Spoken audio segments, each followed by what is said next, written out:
Kembali menyaksikan News Pagi, pemirsa. Ratusan guru di Bojonegoro, Jawa Timur menangis saat berunjuk rasa menuntut kesejahteraan mereka. Mereka berharap agar pemerintah bisa mengabulkan tuntutan para guru.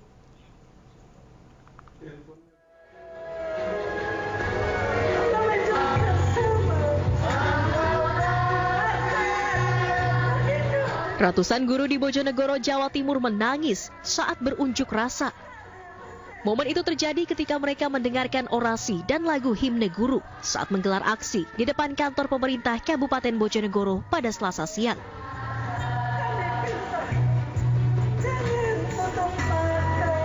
Para guru ini berunjuk rasa menuntut kesejahteraan mereka.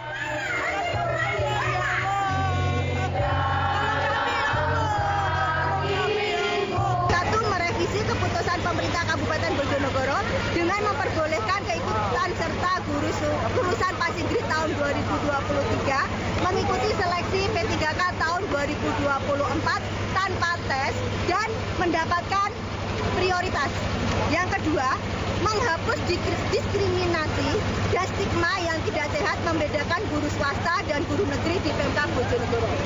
Dan yang ketiga, kami ingin mengangkat profesi guru lulusan passing grade tahun 2023 menjadi pegawai pemerintah dengan perjanjian kerja sesuai dengan peraturan perundang-undangan yang berlaku itu. Setelah beberapa jam berorasi, peserta aksi akhirnya ditemui oleh penjabat Bupati Bojonegoro, Adrianto. Ia menyebut akan memperjuangkan apa yang disampaikan para guru. Saya janji, saya yang akan datang ke Kemenpan. Saya tidak hanya akan kirim surat. Dulu kita kirim surat, tapi ternyata harapannya tidak sesuai harapan. Jadi saya akan kirim surat ke Kemenpan. Saya akan secara pribadi ketemu dengan pejabat di Kemenpan menyampaikan aspirasi ibu-ibu semua. Gitu ya. Para guru berharap agar pemerintah bisa mengabulkan tuntutan para guru. Karena selama ini mereka mendapatkan upah mengajar jauh dari kata layak. Bahkan ada yang hanya ratusan ribu per bulan, meski sudah mengajar selama puluhan tahun. Dari Bojonegoro, Jawa Timur, Dedi Mahdi, iNews melaporkan. Sementara itu, tangisan juga mewarnai rapat audiensi antara Solidaritas Hakim Indonesia dengan Komisi 3 DPR RI di Kompleks Parlemen Senayan, Jakarta pada Selasa kemarin.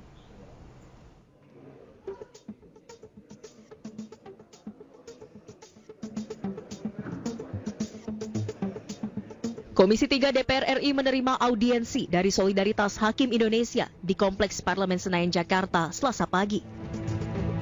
Audiensi digelar untuk mendengarkan keluhan dari Solidaritas Hakim Indonesia tentang kesejahteraan hakim yang terabaikan selama 12 tahun. Gaji dan tunjangan hakim tidak mengalami kenaikan selama lebih dari 1 dekade. Di hadapan jajaran Komisi 3 DPR, sejumlah hakim pun menyuarakan keluh kesahnya. Bahkan salah satu perwakilan, Aji Prakoso, Hakim Pengadilan Negeri Sampang, menangis, menceritakan kesulitan yang dihadapi keluarganya karena keterbatasan ekonomi. Sebelum di Madura, saya ditugaskan di salah satu kabupaten di Provinsi Jambi, di Tanjung Jabung Timur. Orang tua istri saya meninggal, Pak. Kami tidak bisa hadir di pemakamannya. Dan ini tidak cerita saya saja. Ini cerita rekan-rekan saya yang lain juga seperti ini. Dan ini tidak sedikit yang dirasakan oleh rekan-rekan hakim. Tidak sedikit yang harus berpisah. Akhirnya bercerai dengan pasangannya karena persoalan ekonomi ini. Mungkin yang masyarakat tahu, gaji di atas 10 juta itu sudah sangat besar. Tapi bagaimana dengan, kami sadar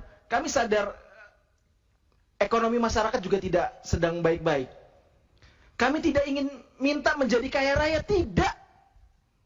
Tidak sama sekali kami tidak minta kaya raya, tidak.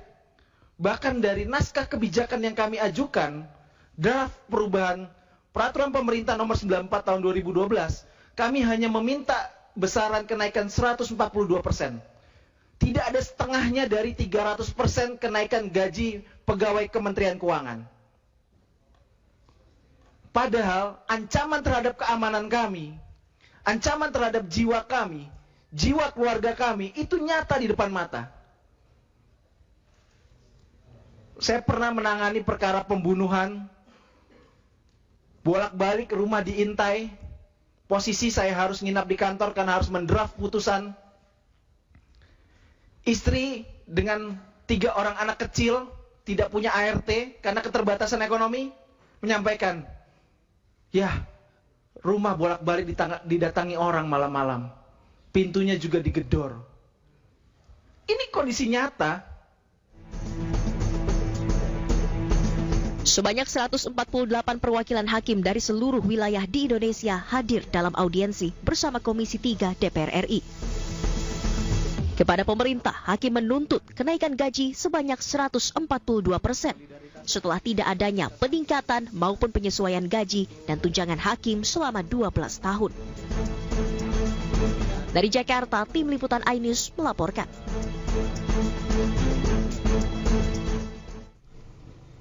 Selama 12 tahun, gaji dan tunjangan hakim di Indonesia tidak mengalami kenaikan. Inilah yang memicu aksi cuti massal tanggal 7 hingga 11 Oktober oleh Solidaritas Hakim di Indonesia.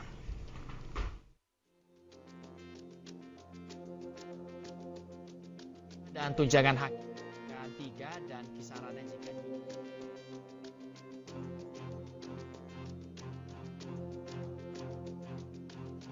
Ya, berikut pemirsa rincian gaji dan tunjangan hakim golongan 3 dan kisarannya jika dinaikkan 142% berdasarkan tuntutan yang disuarakan. Berdasarkan peraturan pemerintah nomor 94 tahun 2012, hakim golongan 3 dengan masa kerja 0 hingga 5 tahun rentang gaji pokok berkisar dari 2.064.100 hingga 4.294.100. Lalu tunjangan hakim pratama maksud kami untuk pengadilan kelas 2 di angka kurang lebih 8,5 juta. Dengan demikian gaji yang diterima berkisar 10 juta hingga 15 juta.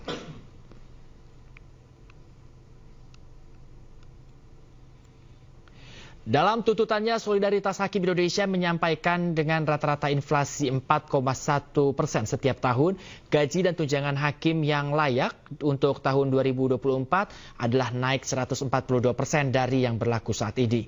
Maka gaji dan tunjangan hakim terutama golongan 3 menjadi A. Golongan 3, masa kerja 0 hingga 5 tahun, rentang gaji pokok 2.931.022 hingga 7.057.400. Tunjangan pengadilan kelas 2 kurang lebih 20 juta, take home pay atau gaji yang diterima 17,5 juta hingga 35 juta.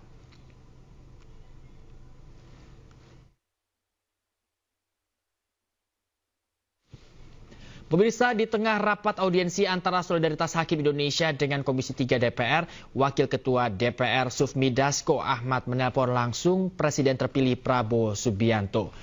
Prabowo pun menegaskan akan menyejahterakan para hakim dan menaikkan gaji mereka. Rencana saya ingin memperbaiki remunerasi penghasilan para hakim supaya menjadi sangat baik gitu. Itu pandangan saya dari dulu dan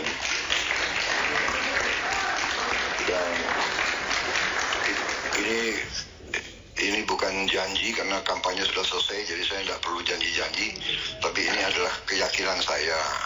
Jadi saya minta para hakim sabar sebentar, ya kan?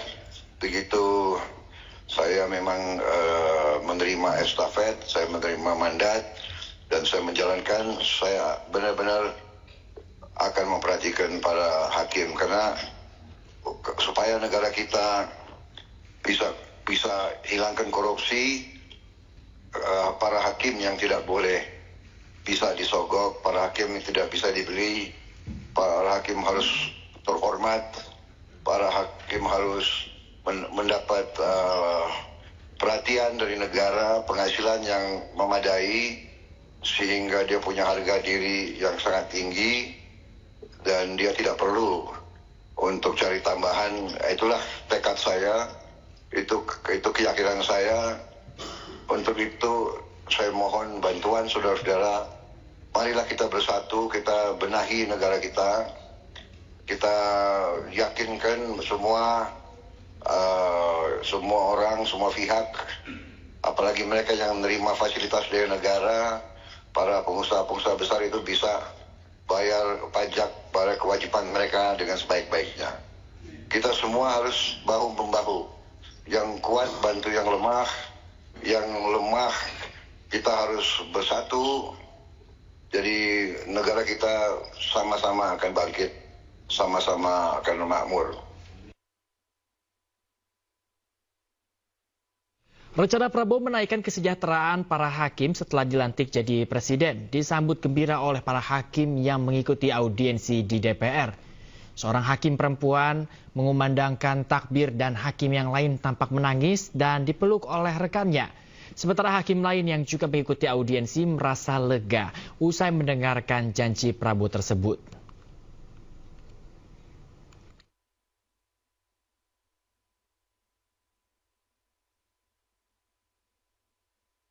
Komisi Pemberantasan Korupsi melakukan operasi tangkap tangan di Kalimantan Selatan.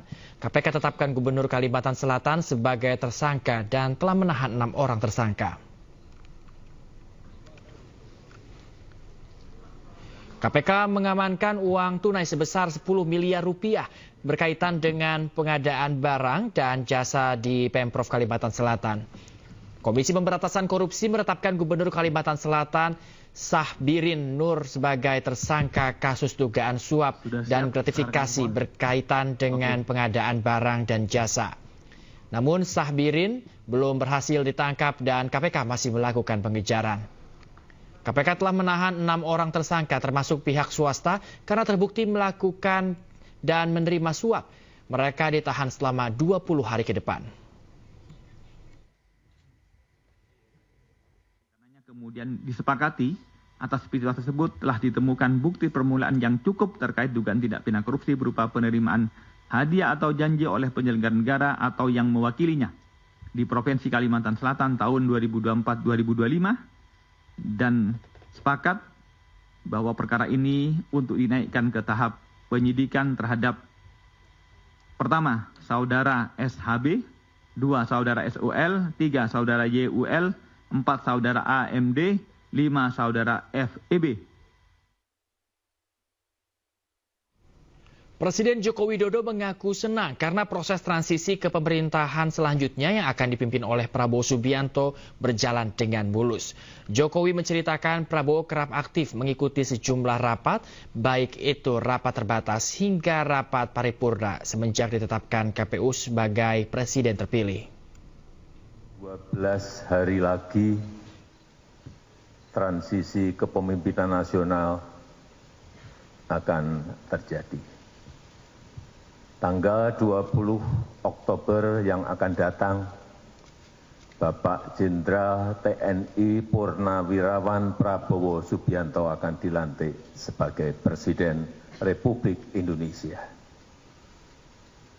Yang saya senang, sejak beliau terpilih sebagai presiden terpilih,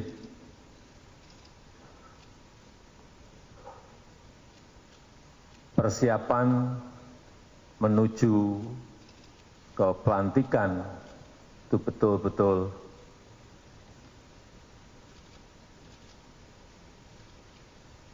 secara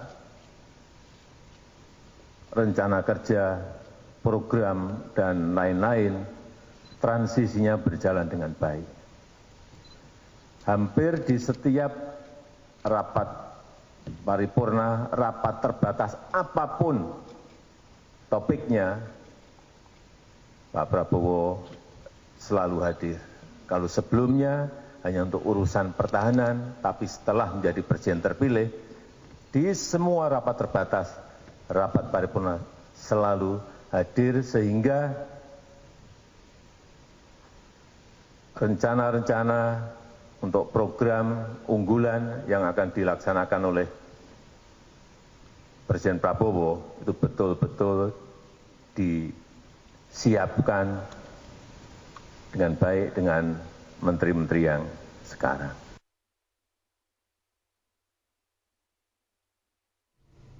Dalam dialog rakyat bersuara yang dipandu Aiman Wicaksono, politisi maksud kami P3 Romahur Muzi mendorong semua pihak untuk mendukung Presiden dan Wakil Presiden terpilih Prabowo dan Gibran. Sementara pengamat hukum tata negara Refli Harun menilai oposisi diperlukan dan dinilai sangat penting dalam berdemokrasi.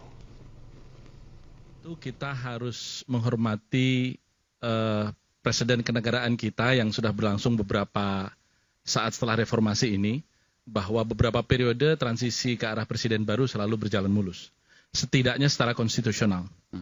Dan itulah yang kita harapkan akan kita jalankan juga pada tanggal 20 Oktober nanti. Yang kedua, bahwa kemudian gagasan-gagasan presiden baru ini akan menjadi nyata pada saat beliau menjabat, itu pun juga harus kita dukung. Kenapa? Karena kalau belum bekerja saja kita sudah pesimis, bagaimana kita bisa memberikan kesempatan kepada presiden untuk bekerja? Oke. Dan ini saya kira fair, karena presiden baru adalah harapan baru. Jadi nggak ada yang salah dengan itu ya? Tidak ada yang salah dengan itu. Kalau Bung Refli tadi bilang, ya yang dulu-dulu juga awalnya senang-senang semua, optimis semua, tapi akhirnya kecewa. Kalau Pak Prabowo beda atau gimana nih? Sama saja sebenarnya soal mekanisme rotasi kita suka dan tidak suka.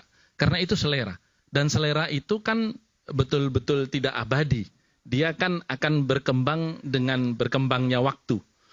Kita tahu persis di dalam Islam misalnya, kekuasaan itu kan dipergilirkan. Watilkal ayyamu nudawiluha bainan nas. Jadi kekuasaan itu dipergilirkan. Hari ini Pak Jokowi akan berakhir dan Pak Prabowo akan datang.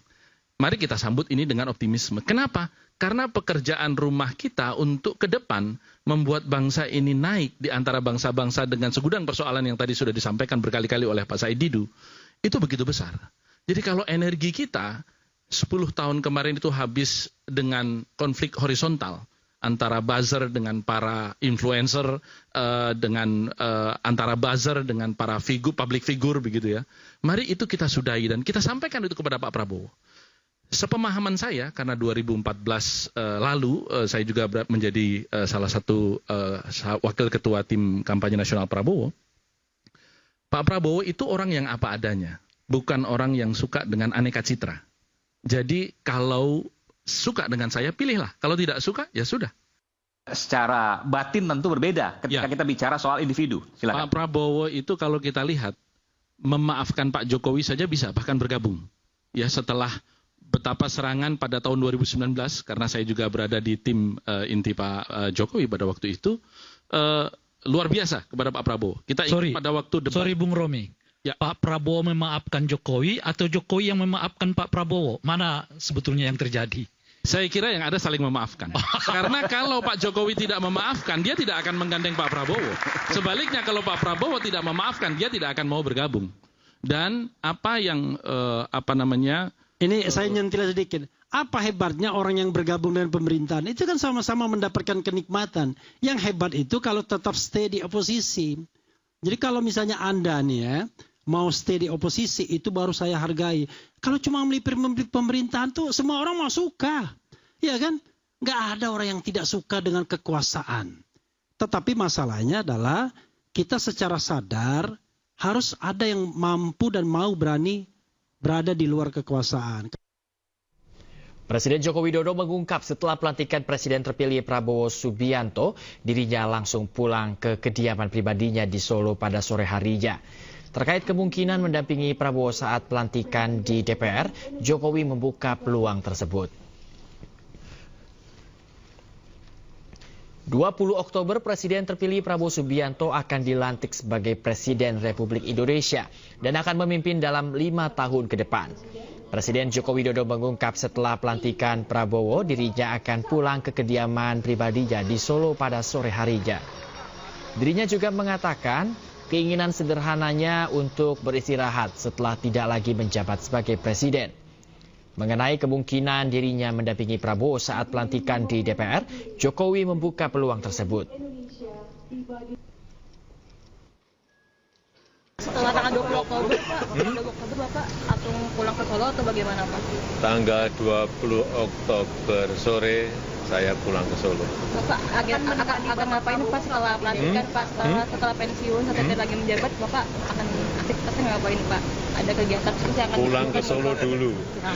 Liburan pulang ke Solo dulu. Terima kasih Bapak. Tidur. Pemirsa, dukungan kepada pasangan calon gubernur dan wakil gubernur Jakarta nomor urut 1 Ridwan Kamil Suswono terus mengalir dari berbagai elemen masyarakat. Seperti dari relawan Rampai Nusantara yang berkomitmen mengawal pemenangan satu putaran.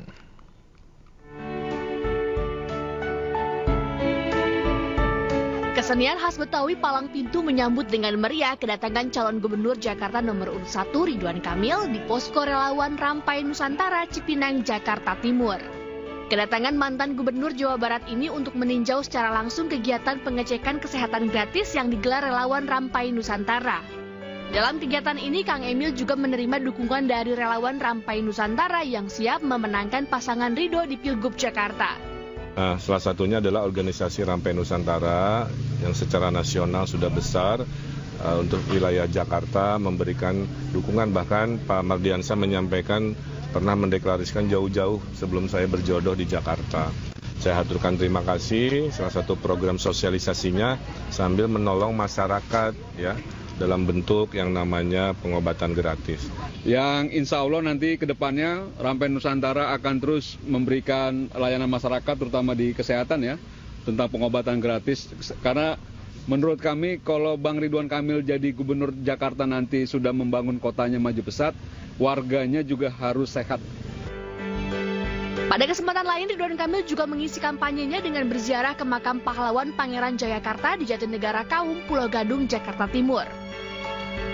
Berdirinya Jakarta, adanya Jakarta adalah pendiri Pangeran Jayakarta, Wijayakrama. Jadi menghormati Pak Ridwan ini, menghormati pahlawan, menghormati karuhunnya, menghormati sejarahnya. Ya, jadi kami sambut dengan baik.